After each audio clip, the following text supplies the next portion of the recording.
There are 37 fully evolved ice types in Pokemon. Let's rank all of them right now, in a competitive singles context.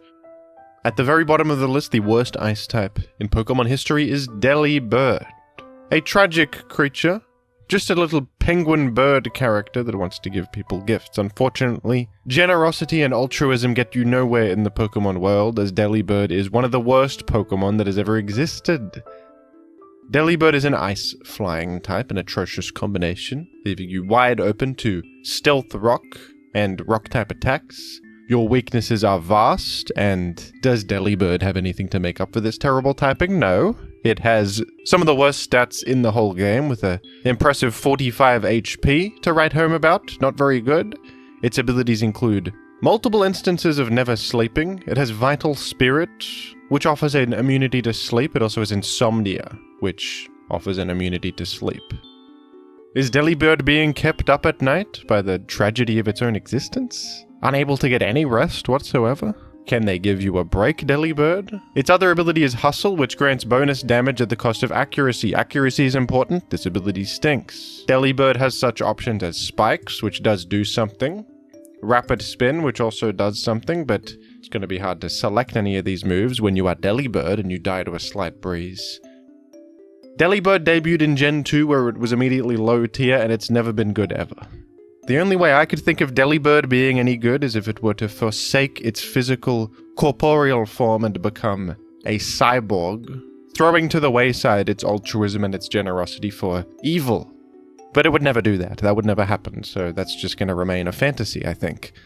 Up next is Eiscue, who is another penguin-based Pokemon. I kind of like the guy. He's got a big ice cube for a face, and in turn has the fitting ability Ice Face. If hit by a physical attack, you will take 0 damage, as if having a substitute or a shield against one physical hit. If Snow is active, the Ice Face will be restored. It's an interesting mechanic that does make Eiscue kind of a trickster of a Pokemon. If you don't know what you're up against, you might hit this guy with a physical attack over and over and be met with disaster attempting to because of its Ice Face trick, the oldest trick in the book. But you would have to be a stupid idiot to fall for that. A simple special attack will defeat Eiscue. There's plenty of special attacks. The guy is a mono ice type. We know that ice type is not a good typing defensively, don't we? Switching Eiscue onto the field, doing anything with it is a Herculean task. Eiscue, upon having its Ice Face removed, does flip its form to a more speedy form for sweeping purposes, and it can use Belly Drum to do so. Certainly an interesting idea, but in practice this never happens, and Eiscue usually just dies trying to do it. How unfortunate that two of the worst Pokemon of all time are penguins. I thought penguins were pretty good in real life. They have some skills. I guess they're not really driven to violence, though, so maybe that makes sense. Is Delibird even a penguin, though? I think it might just be an icy bird. But perhaps that is what a penguin is. Who knows, really? Scientists grapple with questions like this all the time, and we will never know. Up next is Dugong, which might surprise you. I don't know if Dugong would necessarily come to mind as one of the worst ice types, but I would put forth that Dugong rarely comes to mind at all. This is one of the most plain Pokemon ever invented. It's simply a Dugong from the real world in the game. And in making this list, I was trying to find evidence of Dugong ever achieving anything in its life, and I'm coming up short. If you look at Dugong's career, it's pretty terrible. It tends to be ranked in the lowest of the low tiers. In Gen 1 it was UU, I suppose, but Gen 1 is scarcely a real thing. Gen 1 is so different, and Ice was a good type back then. I feel like if Delibird existed in Gen 1, it would be higher rated, just because Ice was decent back then with Stab Blizzard and no rock moves that exist. So we can't give Dugong bonus points for being UU in Gen 1, I fear. Dugong is just an unremarkable Pokemon all around. Water Ice typing, not very good. Water Ice is better than Mono Ice, but it's not much better. The base stat total is big nothing. You have some good abilities actually, like Ice Body and Hydration, but amazingly there are other ice types with these abilities that are outclassing Dugong. It doesn't do very much of anything that they don't. Tragically, very tragically, so Dugong, unfortunately folks, is very low. Is anyone a Dugong fan? If so, I apologize. I'm not trying to make any enemies. If you're a Dugong fan, I'm sure you know that it's not at the top of the totem pole or anything. I'm sure you're not surprised. Up next is Mr. Rhyme, arch nemesis of Mr. Reason. Mr. Rhyme stinks in many ways. He is tap dancing and they say that he will never die, except that they were wrong about that. He dies often. Mr. Rhyme is an Ice Psychic type, released in Gen 8. That's about all I have to say, isn't it? The Ice Psychic Dual type combination is one of the worst. You are weak to everything under the sun. The ability Ice Body is not a good fit on this Pokemon that isn't even that bulky. The guy is slow, it's only 70 speed. The special attack isn't that good. Any defensive bulk here doesn't help you at all when you have this typing. I'm not sure what they thought Mr. Rhyme would achieve, but it achieves little. It has Rapid Spin, which can have an impact on a battle, I suppose. Freeze Dry is a good move. But even in Gen 8 ZU, this Pokemon is not used. It is not used. Mr. Rhyme does have the interesting ability Screen Cleaner, which on switch-in gets rid of screen effects like Light Screen and Reflect. Not a useful enough ability to really be noteworthy, though. Screens aren't common enough for this to be outstanding or anything. Mr. Rhyme is no good. It's no good. Up next, Crabominable, folks. Crabominable, an ice fighting type Pokemon. Good offensive typing. And this is an offensive physical attacker. However, it's an ice type that is really slow. There's going to be a common theme here. If you're an ice type that is slow, you're probably going to be bad. Ice types need to be fast to make up for being weak to all those types and not having any resistances or anything like that. They can't take a hit. Everything kills them. You can't be an ice type and be slow and expect things to happen for you. This is a slow ice type that doesn't even have good defensive stats either. I don't know what they were thinking with Crabominable. I don't even think it gets priority, does it? Does it get Mach Punch? No. No, it doesn't. What does this get? Little. It doesn't even get Knockoff, apparently. I think it had that in Gen 7, but in Gen 9, they nerfed Crabominable. That was a pressing matter. Let's nerf Crabominable in Gen 9 to get rid of its Knockoff option. Very, very important balancing happening in Gen 9. Crabominable's kind of a hideous creature, so I don't feel too bad for it. What is going on with this guy? Big mitten hands. What's with its little hair? Inside and out, this is an ugly creature, I think. Up next is Glaceon. The worst of all the evolutions, and even among all the ice types in the world, it's among the worst that exist. Ever since its release in Gen 4, it's been an unpopular Pokemon competitively, ranked in lower tiers. The reason is simple. It's a slow ice type. It does have the good evolution stat distribution with a high special attack and defense. It's got a decent attacking move pool as well, but at the end of the day, it's a slow ice type. It also doesn't have, important stuff like something it hits steals with. Here it is running Hidden Power Ground, which is a bit dire. Its abilities aren't doing it any favors. Ice Body is not the vibe here. You're not really using this as a defensive Pokemon, of course. If you're using it in any regard, it's as a special wall breaker of sorts, clicking Ice Stab moves. Ice Body is no help. Glaceon is regrettably terrible, despite being quite a popular Ice-type Pokemon. One of the more popular ones, I imagine, among the fans at home. Cute cat character. Up next, I'm going to put Glalie. It might be crazy to put Glalie above some of the Pokemon I've talked about so far, because Glalie is an infamous Pokemon for how bad it is. It's a mono ice type with 80 stats across the board. I can't think of a worse combination of traits for competitive success. The worst typing, no great stats, nothing to stand out whatsoever.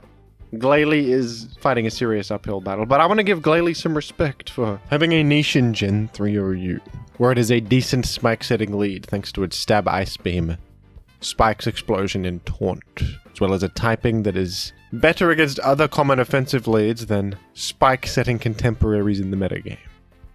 Glalie finding a niche for itself anywhere in a OU format is, I think, a serious achievement. This guy found somewhere to exist and do something. I believe that to be commendable. Despite having so many negative traits, I believe Glalie is an intellectual and is extraordinarily smart, and this is why it has found a place to exist. It knows its limits. This is a Pokemon that knows its limits. We can't all be Primal Groudon. We can't all be the elite of society. Some of us have to be just a small cog in the greater machinery. Glalie knows this and accepts it. Many of you can't accept this. Glalie accepts it. Up next is Regice, one of the most tragic legendaries. This solid block of ice is a beautiful creature. It looks imposing, it glistens with a crystalline sparkle. And yet, it stinks, unfortunately. It's slow, and it's an ice type. Not even 200 base special defense can save you from that fate.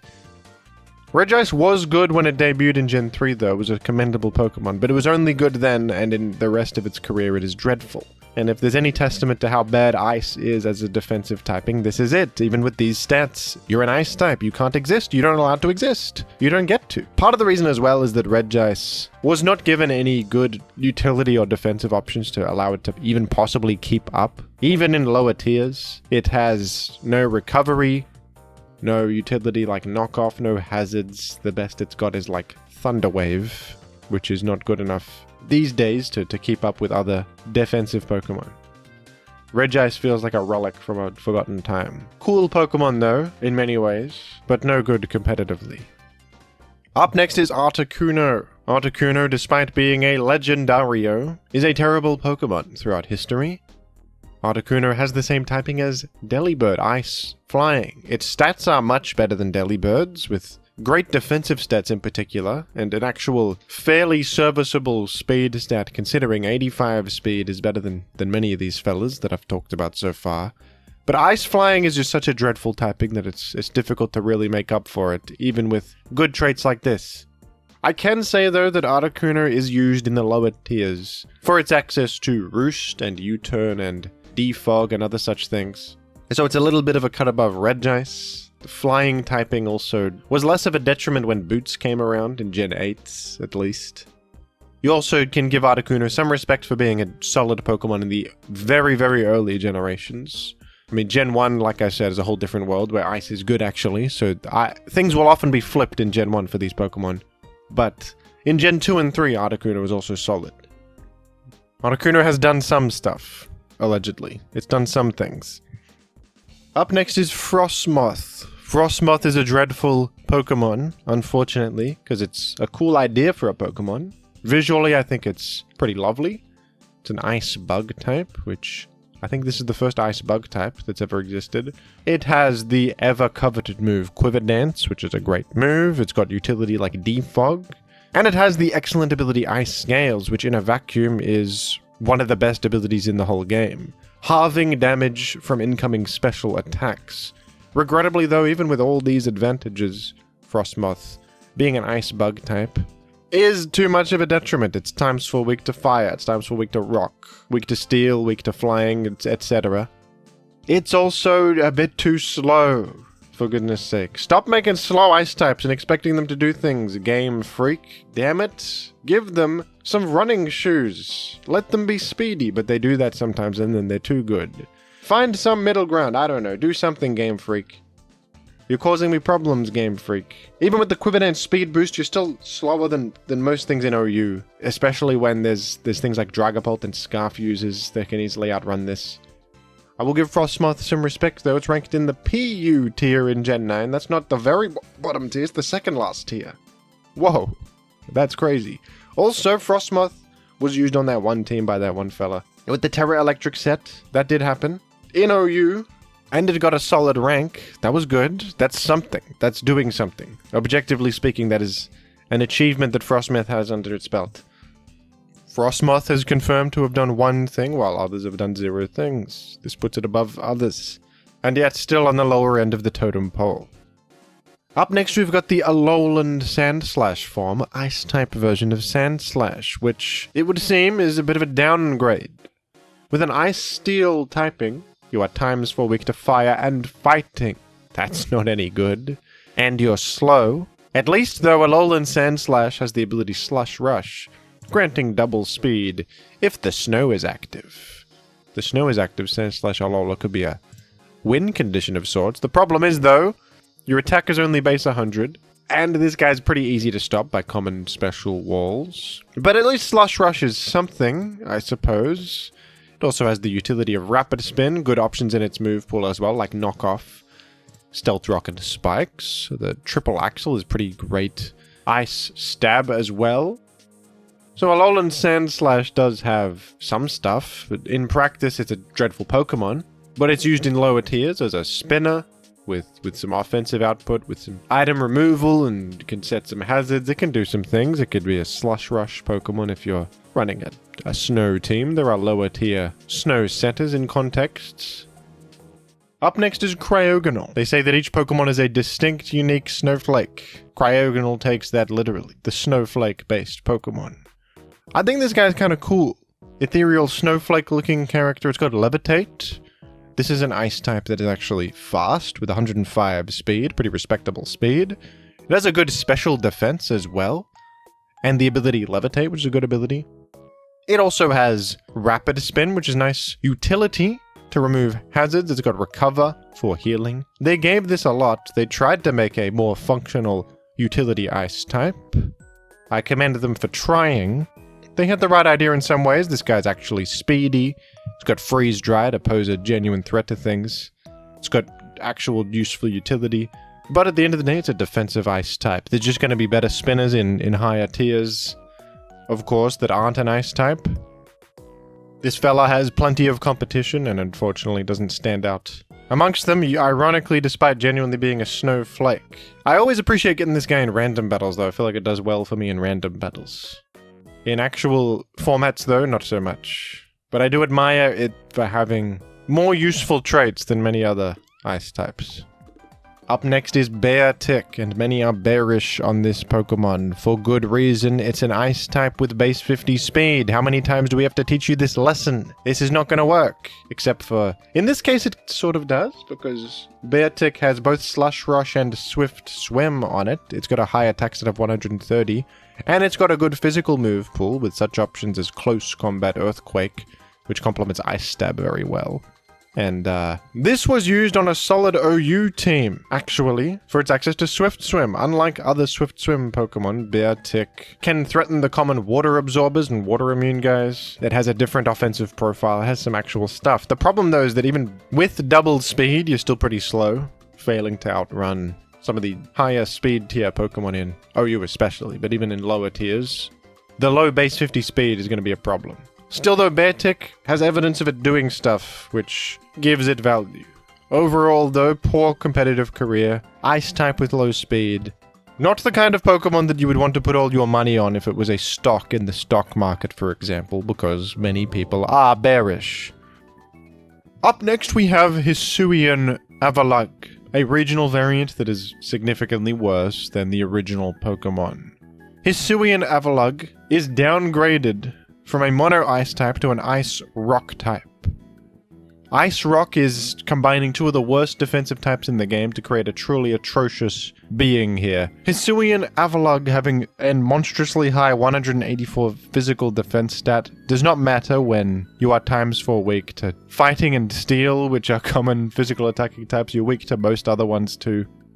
It just doesn't help very much. This guy's slow as well. But at least it does have, Stealth Rock and Rapid Spin as well as Sturdy to live in incoming hits, so it can be a decent hazard-setting lead. It also has a good attack stat and the move Mountain Gale, which is 100 power physical ice move. It's inaccurate, but it has high power and a high flinch chance. There's something there. There are better, sturdy hazard-setting leads, of course, but you can't go too wrong with this. This will still achieve value, so I'd give it some credit there.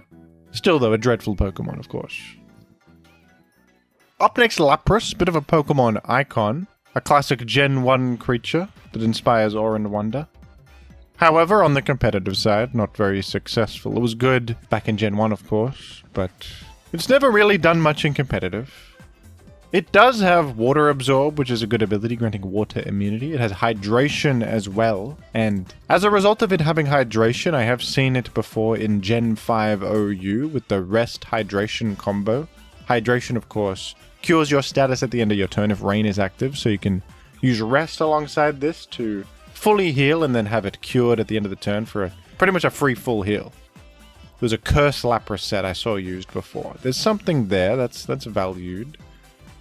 You do have to contend, though, with Ice typing, which is no good, and many other preferable Rain threats that exist in Gen 5, of course.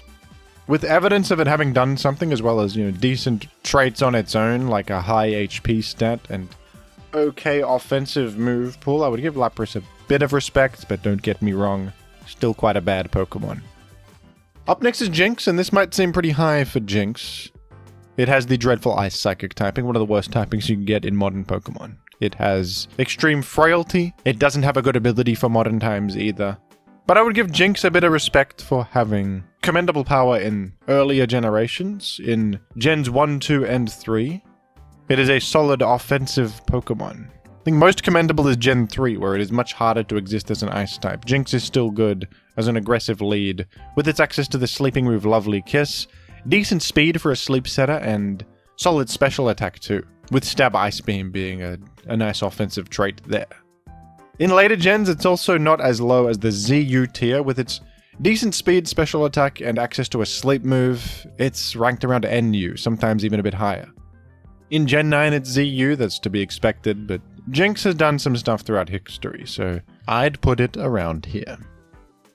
Up next is Glastria, the Ice Horse, a controversial figure politically. In-game, though, in battle, not so much. On the battlefield, a weakling. I'm just being brutally honest. Glastria is a slow ice type, to tale as old as time. Even with the move High Horsepower, which is great coverage and solidifies Glastria's horse status in the spheres that he's in, where that's important. I don't really care, but some people care about that.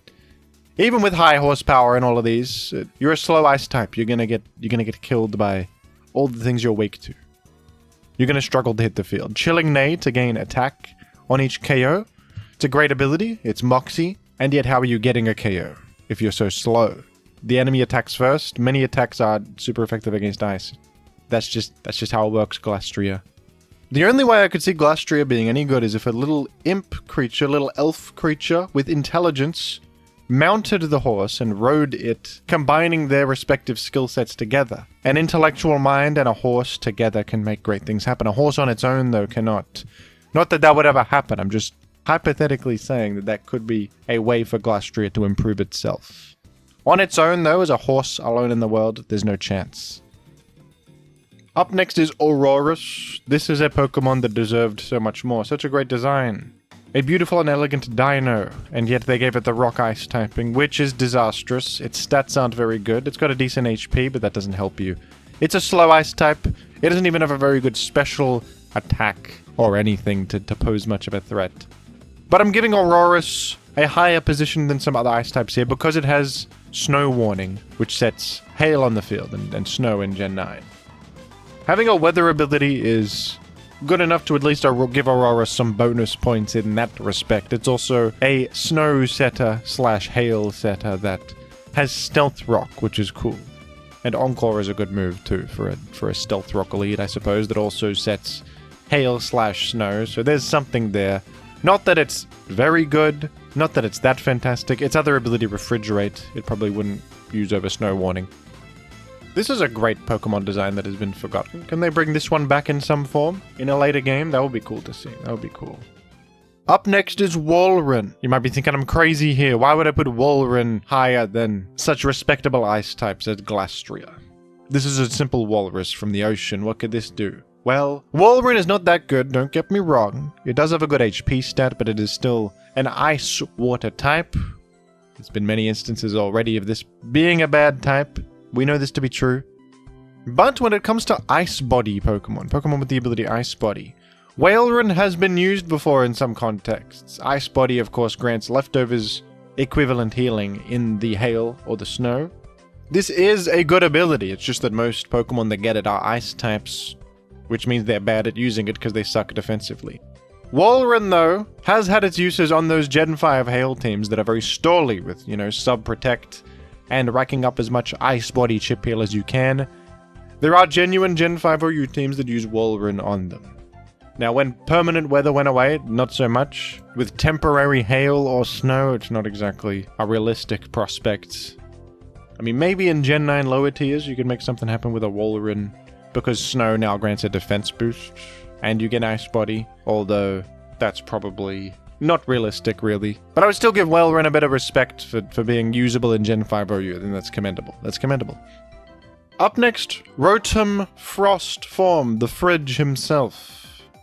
Rotom Frost is the worst of the Rotom forms, and honestly just not a very good Pokemon at all. It's Electric Ice type, which is just not desirable compared to the other Rotom forms, which have Electric Water or Electric Grass, and better typings like that. Rotom Frost is not even as good as the base form Rotom, which, thanks to its Ghost typing, is outdoing Rotom Frost even though it has worse stats. Rotom Frost still, though, does have the great ability Levitate, has the nice Rotom move pool with such options as Trick and Volt Switch and Will-O-Wisp, and that does a lot of heavy lifting.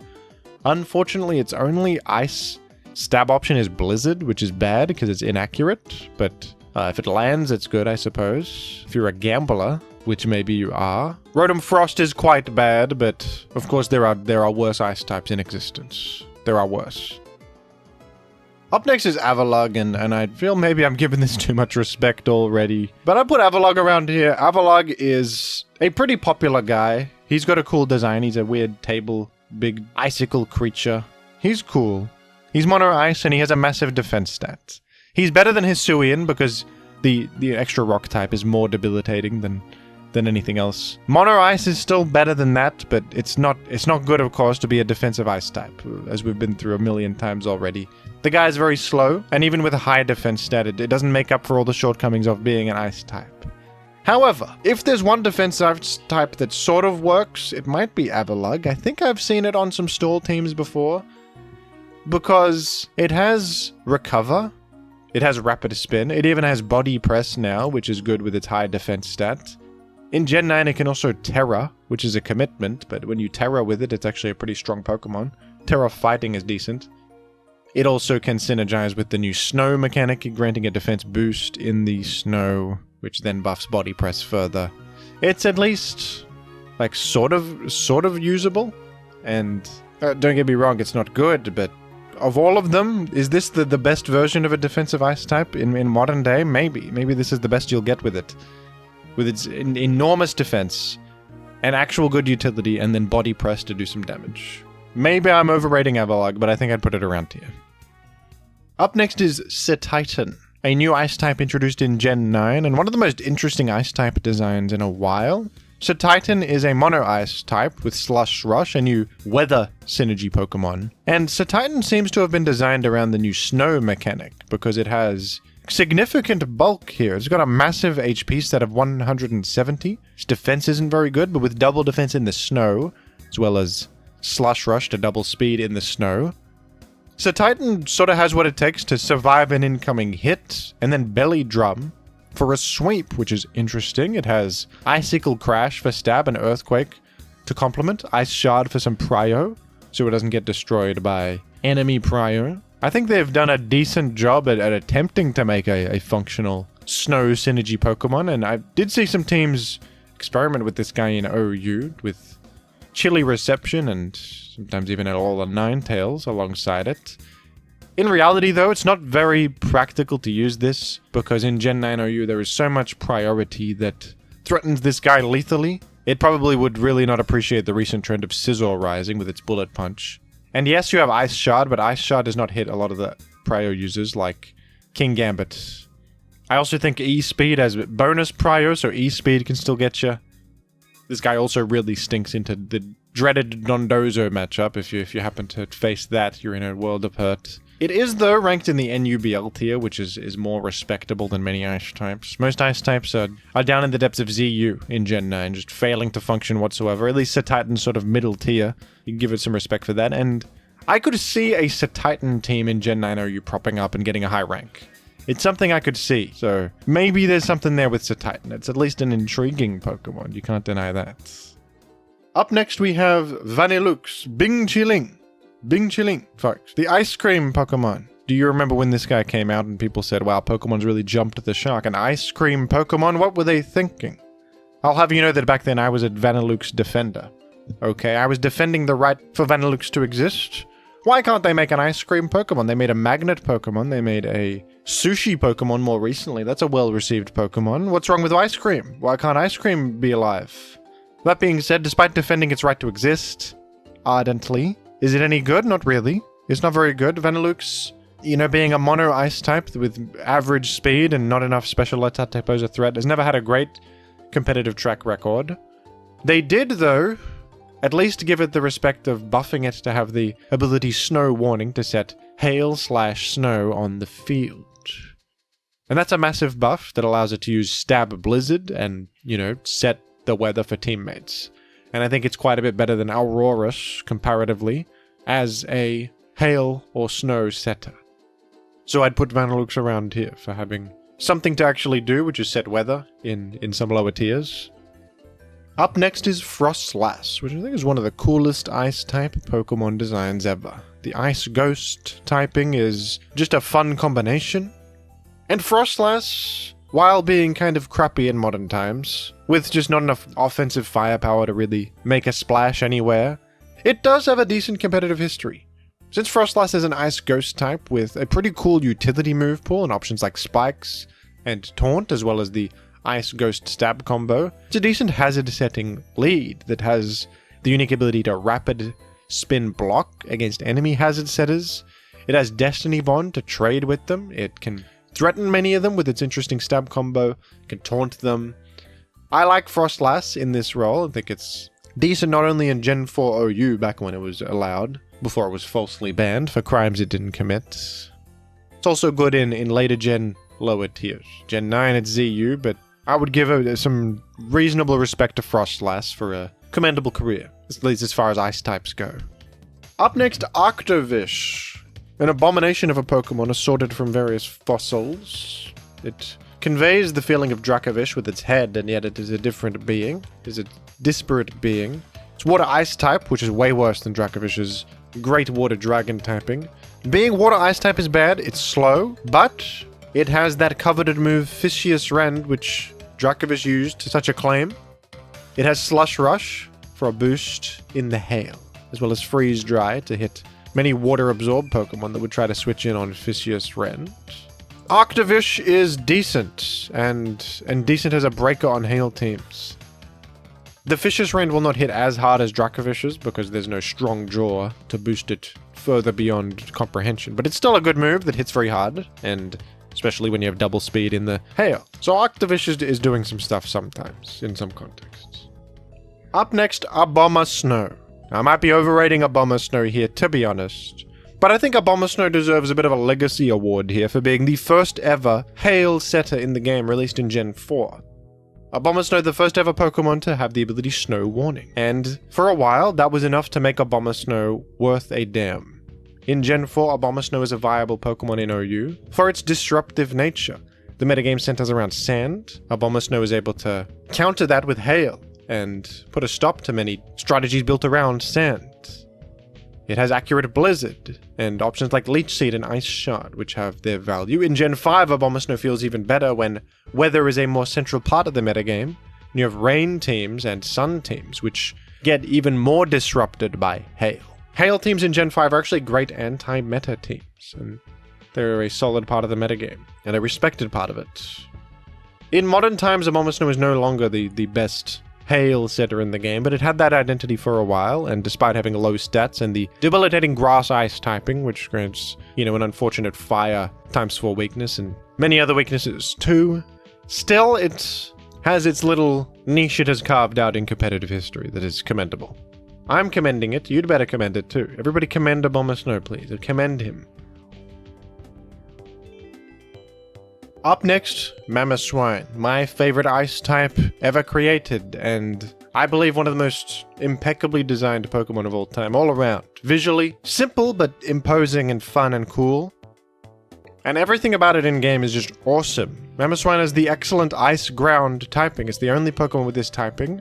And this typing is elite. It's literally one of the best in the game. Ice and Ground are perfectly complementary offensive types. So stab on both of these types is great. Ground also offers Electric Immunity, which helps Mamoswine get crucial entry points.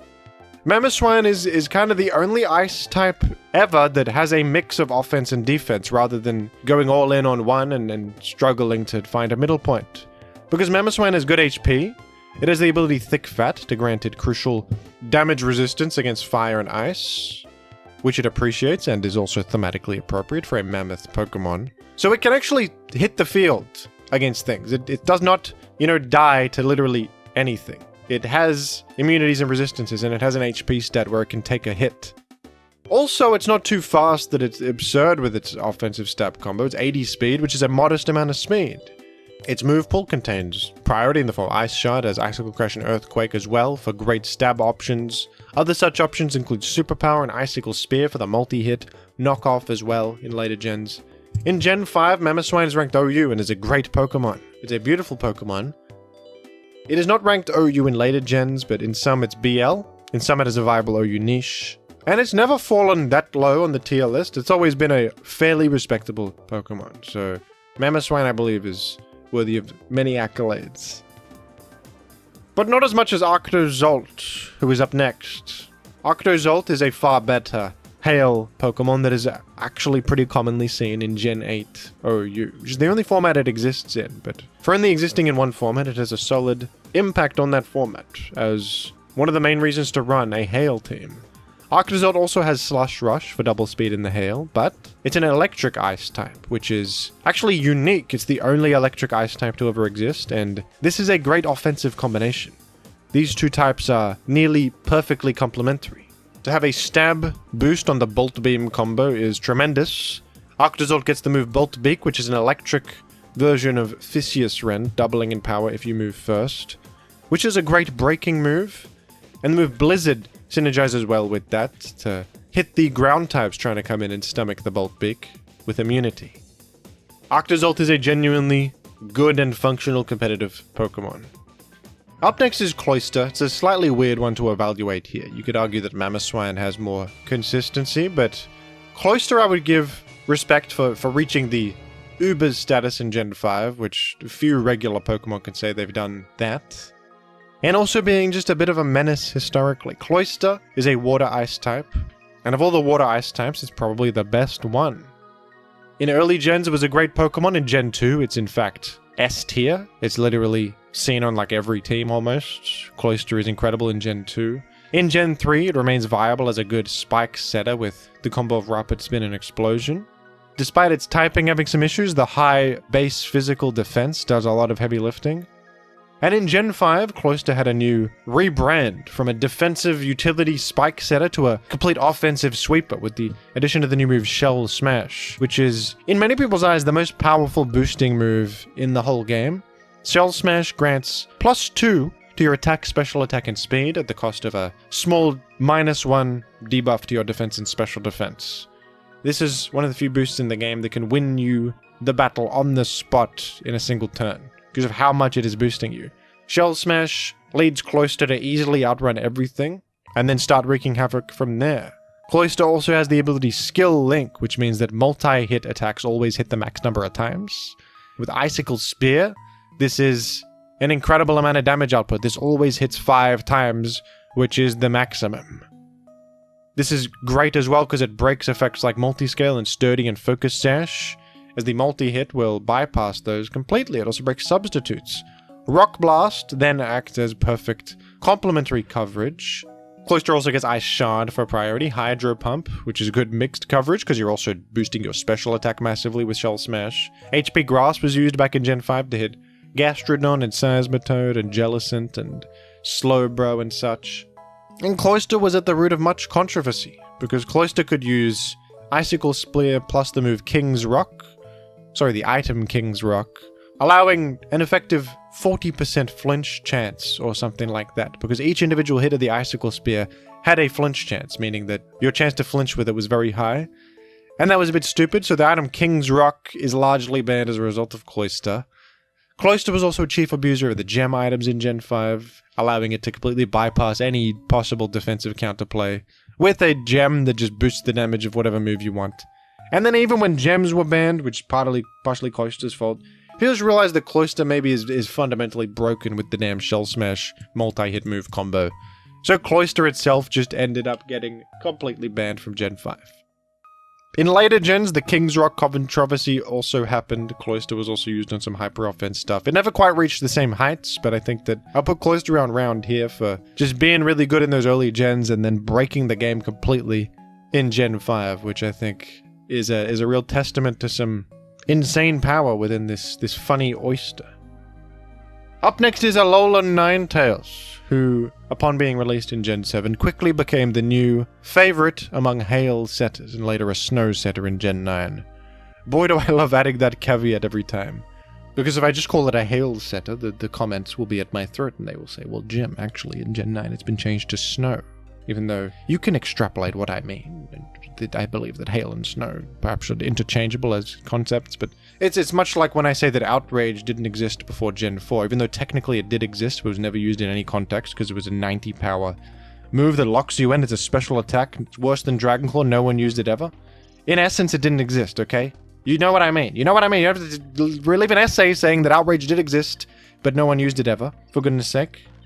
If no one used it ever, it doesn't exist to me. Just like how Twin Needle can poison steel. I keep saying steel types can't be poisoned, except for the move Twin Needle is able to poison steel types, even though that has never happened in human history. No one's ever done that before. No one's ever used Twin Needle on a steel type. Do I have to add the caveat every time I talk about the steel type's defensive trait? It offers an immunity to poison, unless you use the move Twin Needle, which actually could poison it. That's neither here nor there, though. What am I, a caveat adder? Is that all I am to you? I'm just a caveat adder. This is just the reality I live in, is that this is what people want, is they want me to mention Incineroar. They want me to mention Incineroar, and they want me to add caveats to information, okay? Anyway, what was I talking about? That's right, Ninetales Alola I was discussing, the new chief hail/snow setter of Pokemon. To this day, still the case. Alola Ninetales has Ice Fairy type combo, which is a way better type combo than any of the other ones. You got like Ice Rock types and Mono Ice types and Ice Grass. Ice Fairy is way better. Fairy has real defensive value here. Alola Ninetales is also fast. It has Freeze Dry and Blizzard. It has Hypnosis to put things to sleep. It has Aurora Veil, crucially, which I think is its most important option. Aurora Veil is something that only works in hail or snow and acts as both light screen and reflect at once, basically. It halves damage to all allies. And Aurora Veil can be used to great effect on hyper-offensive teams to allow Boost Sweepers a free turn to set up, as they're shielded from all damage for 5 turns. It's a great effect. It's great. Encore, also useful utility. So Alola Ninetales is solid. It's OU ranked in Gen 8, where Hail is actually damn good with Arctozolt as an ally. Alola Ninetales also had its time in Gen 9, in previous metagames, where there were powerful boost sweepers to support with Aurora Veil. These days not so much, but I do believe Alola Ninetales still has some niche use in Gen 9, which is respectable. In the future, I think that this will continue to be the best of the snow setters, which is a commendable trait. There is, unfortunately, Galarian Slowking kind of eating your lunch, because it can chilly reception to set snow more safely without having to run a whole ice type. Plus, it's also just pivoting anyway, so that's bad for Alola Ninetales stock, but still, Alola Ninetales does different things. It gets Aurora Veil and good stab moves and Encore and stuff. So yeah, Alola Ninetales good. Up next is Weavile, one of the most competitively successful ice types of all time. And that is because it leans into the strengths of the ice type by being a fast offensive threat. It's not trying to take a hit, which the ice type is bad at, it's trying to deal hits to the enemy, which the ice type is good at. The secondary dark typing is also very nice offensively, as Knockoff. It's one of the best physical attacks you can get in the game, with its access to priority and speed tier that to this day is still very solid. Weavile is just the textbook example of what a good ice type looks like, usually. Weavile is ranked OU in most generations, and maintains competitive viability to this day. Now, whether or not Weavile is smart is another question entirely. It's one that's up for debate. Some value Weavile intellectually. Me personally, I don't know. I think Weavile might be faking it. When we spoke last, he told me that... What he said to me was that the prose of George R.R. Martin was rather pedestrian for his taste, and he prefers Thomas Pynchon, the work of Pynchon, such as Gravity's Rainbow. I think he's just trying to look smart. I mean, come on. Just because George R.R. Martin is popular doesn't mean his prose is anything less than excellent. And Thomas Pynchon, what is this guy on about in the book Gravity's Rainbow? Can anyone make heads or tails of this thing? Anyone read this? What is he talking about in this book? This doesn't make a lick of sense. Up next is Kyurem, who is a Legendario. Kyurem is an interesting Pokemon throughout history. Released back in Gen 5, it didn't have the best start. Kyurem in its normal base form was in fact not even ranked OU, despite having impressive stats with a great HP and special attack. Good mixed attacking stats too, as well as solid speed. The debilitating ice typing on the defensive side was just a bit much still for OU viability. It was used sometimes, but not as much as you would think for a Legendario. Later in the series, though, Kyurem would receive significant buffs, especially in Gen 8, where Kyurem was benefiting greatly from the addition of heavy-duty boots to the game, allowing it to patch up its rock weakness if it wants.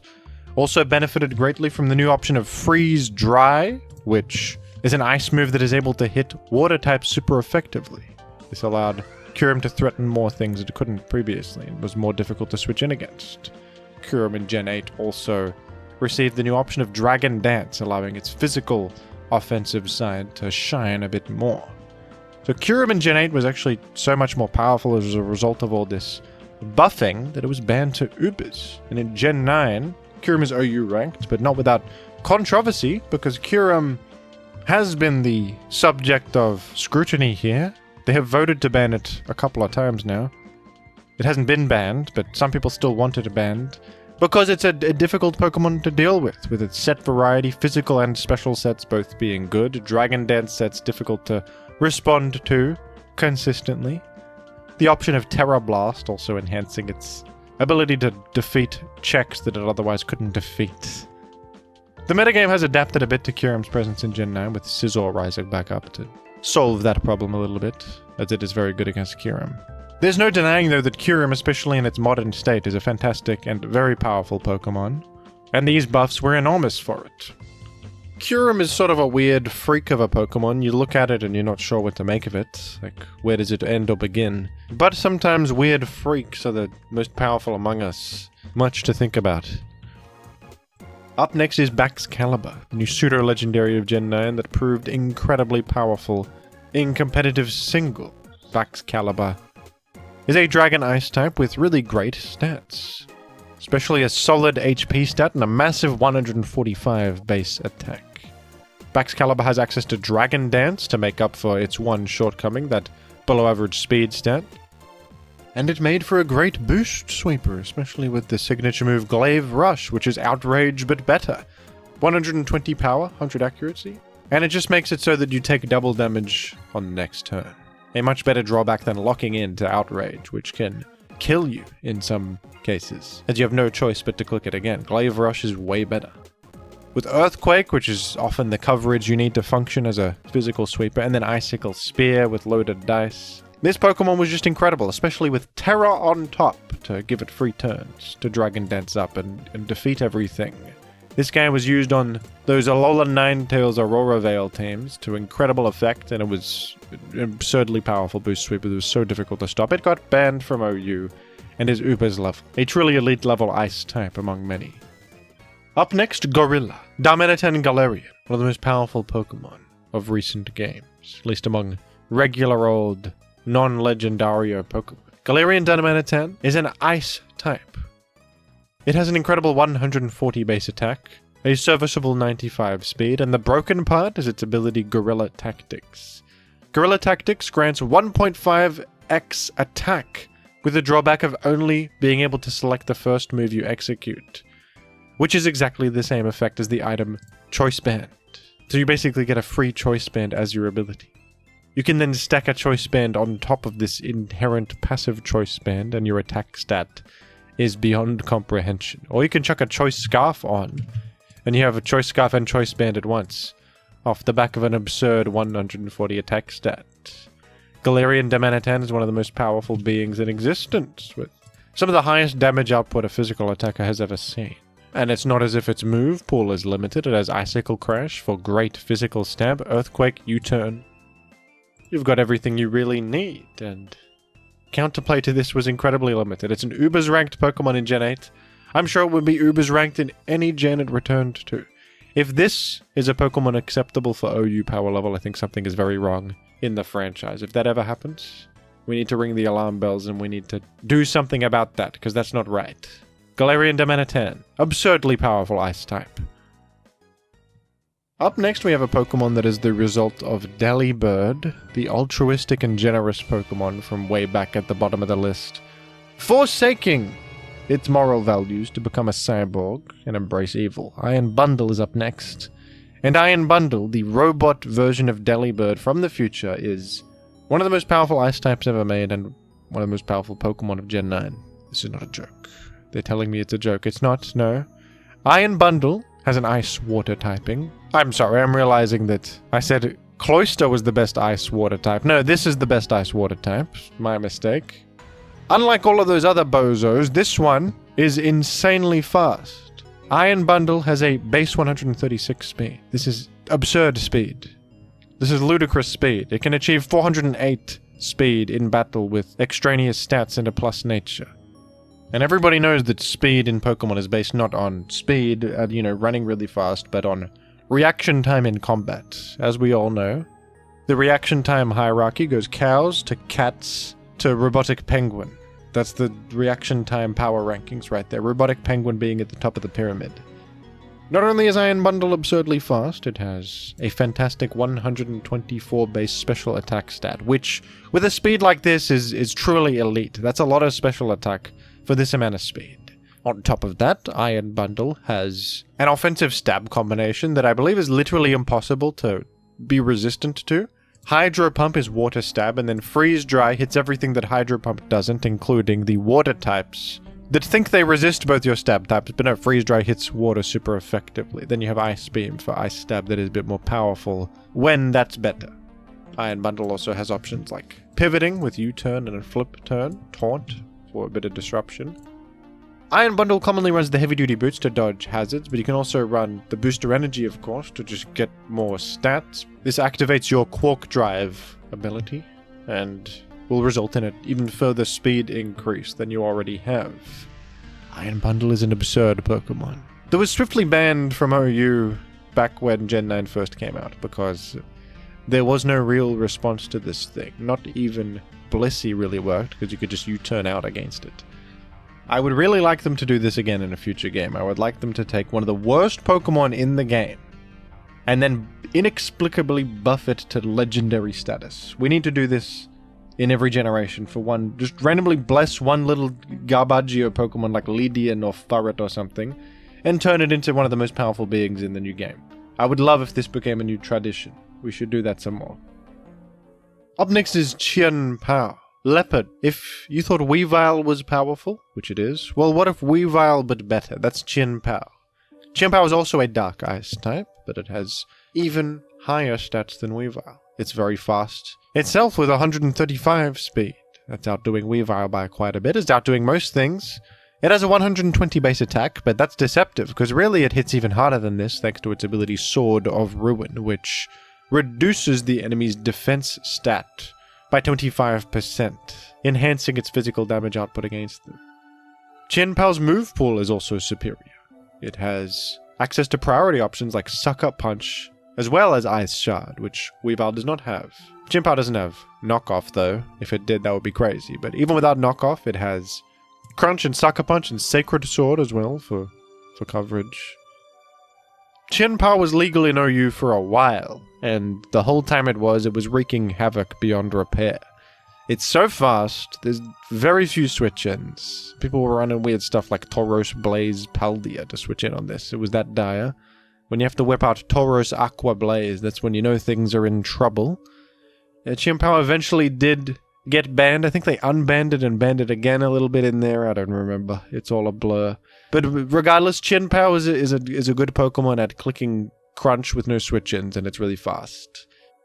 And are you faster? Whoops. Sucker Punch, idiot. Shouldn't have existed. Shouldn't have existed, idiot. Bozo. Chien-Pao is actually even still used up in Ubers, with speed and breaking power that's sought after even there. Next we have Kyurem Black Form, and I want to apologize. At the start of this video I said there were 37 fully evolved ice types. There are actually 38, and I forgot about Kyurem Black. I forgot about Kyurem Black in that initial counting. But here he is now, evaluated with his peers like he should be. And Kyurem Black is certainly one of the most powerful ice types ever released. Kyurem Black is basically Kyurem normal, but significantly better. It has better moveset options, better stats, a better ability, everything. Kyurem Black has 170 base attack, which is obviously completely insane. We thought 140 attack was good. Kyurem Black is destroying those numbers. It has Terra Volt, which is basically Mold Breaker. It ignores abilities, so this fella can boost against you, and if you have Unaware, sorry buddy. I'm ignoring that completely. It also has Fusion Bolt for fantastic coverage alongside its ice coverage. A 100-100 electric physical attack. That's hard to come by. A great electric physical move like this is very hard to come by. It's part of the reason this guy is so crazy. Kyurem Black actually received the same buffs that Kyurem Normal did. Obviously, they are the same Pokemon intertwined, interlinked in a dance. It did not get Dragon Dance for the longest time, but in Gen 8 it received this new option along with Icicle Spear, finally an actual physical ice move it could use, and that skyrocketed it immediately to incredible power that it didn't have before. In Gen 9 it feels even better because of the item Loaded Dice, which causes multi-hit moves to hit at least 4 times, which is very good with Icicle Spear, of course, and Scale Shot, another multi-hit move that's Dragon type.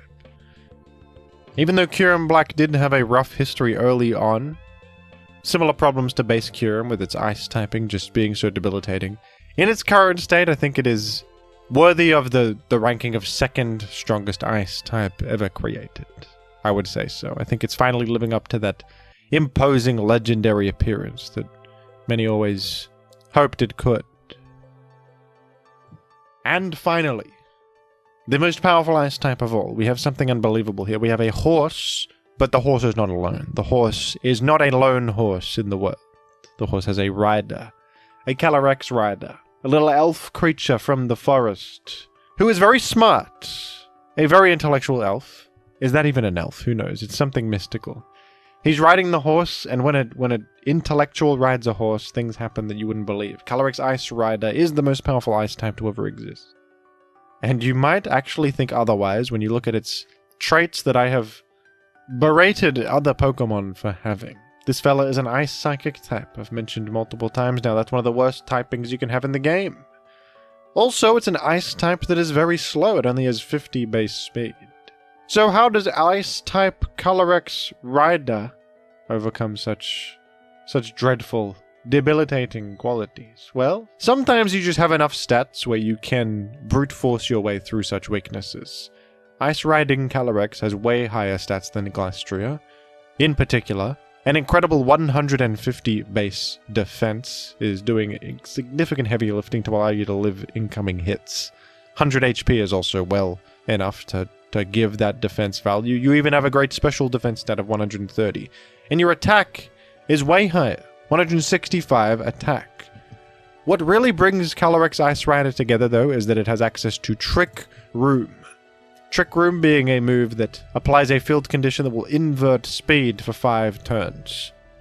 So instead of the faster Pokemon moving first, the slower Pokemon will move first temporarily.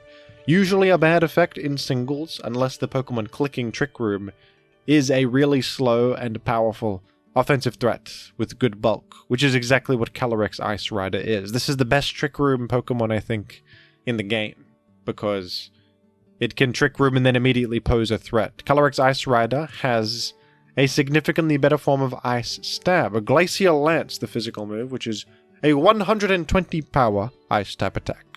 That is just crazy power. It's already a great type. You get incredible attack, and the guy even has high horsepower. And do I need to say any more? High horsepower being one of the most incredibly important moves to have access to in the political sphere. As one is the ability because they're combining Calyrex's ability with Glastria's. So they have Unnerve and Chilling Neigh in one. Unnerve will prevent the enemy from eating berries, so that pesky Michael Berry cannot counter Calyrex's game plan or anything like that. And the Chilling Neigh ability is the more important one, having the same effect as Moxie, granting attack for every KO.